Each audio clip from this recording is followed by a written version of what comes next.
मित्रांनो, स्वागत आहे तुमचं आपल्या प्रतीक काटकर ब्लॉग्स वरती। तर नमस्कार मंडळी, आज आहे 2 तारीख आणि आता वाजलेले आहे 7 आणि आता नर्मदेच्या किनारी आलेलो आहो। तुम्ही बघू शकता कुठलं लोकेशन ओंकारेश्वरला आता आम्ही आलेलो आहे।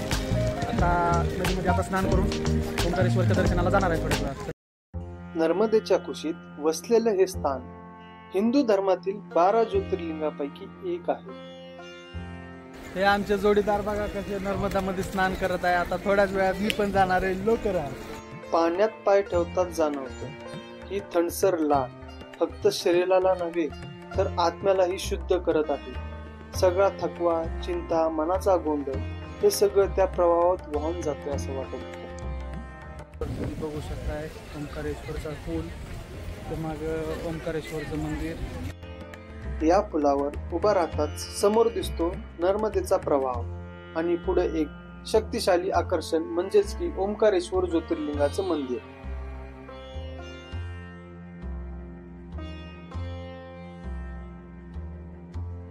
समोर उभा आहे ते मंदिराचं भव्य प्रवेशद्वार। दगडी काम, सुंदर नक्षीकाम आणि त्या दरवाजातून वाहणारी श्रद्धेची शांती। शिव गंगाधरा हर हर भोले नमः। ओंकारेश्वर मंदिराच्या पायऱ्या चढून आत शिरल्यावर सगळीकडे एकाच गोष्टीचा नाद ऐकू येतो, ओम नमः शिवाय, ओम नमः शिवाय। हा नाद फक्त कानांना ऐकू येणारा नाही, तो हृदयात घुमणारा, आत्म्यांना भिडणारा होता।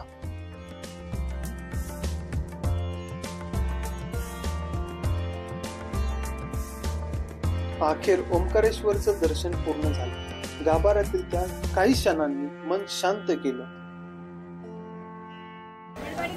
हर हर महादेव। आता आम्ही नर्मदाची सवारी करणार आहे, परिक्रमा। हे बघा आमचे ऋषिकेश शेठ।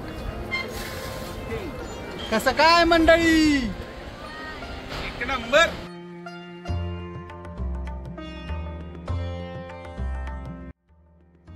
पवित्र नर्मदा नदीचं दोन्ही बाजूंनी आपलं अस्तित्व उलगडणारं दृश्य मन शांत करणारे आणि आत्म्याला स्पर्श करणारे होते।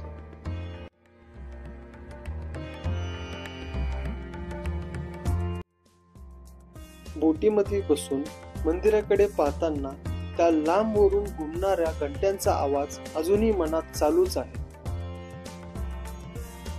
ओंकारेश्वर मंदिर पाहिल्यावर पूल ओलांडून लेफ्ट साइडच्या रस्त्याला आपण येतो नर्मदेच्या दुसऱ्या काठावर, म्हणजेच ममलेश्वर मंदिराकडे आपण आता जात आहे।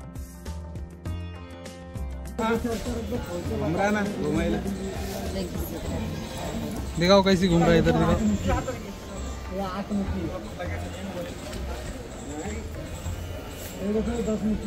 बम बम बोले।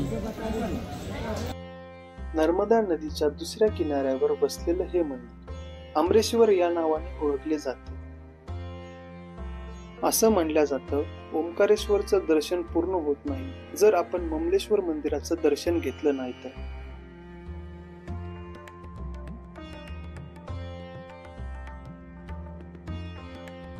हे मंदिर जास्त मोठं नाही, पण त्याची वास्तू पाहून मन थक्क होतं। काळ्या दगडात बांधलेलं हे मंदिर प्राचीन शैलीचं सुंदर उदाहरण आहे।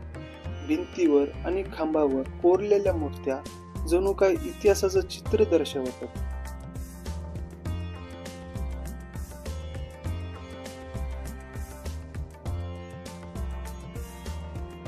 तर मित्रांनो, ओंकारेश्वर मध्ये दर्शनाला आलात तर या सुंदर वाटेने चालत गजानन महाराजांच्या संस्थेला एकदा नक्की भेट द्या।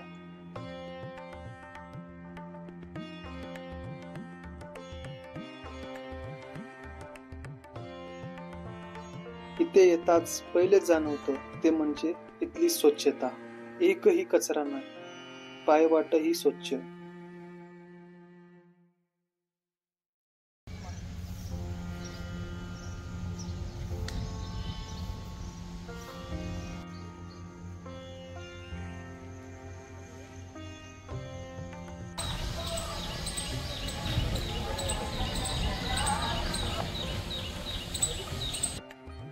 दर्शन झाल्यानंतर आम्ही पोचलो आहोत अन्नछत्रामध्ये। इथे रोज शेकडो भाविकांना सात्विक अन्न दिलं जातं।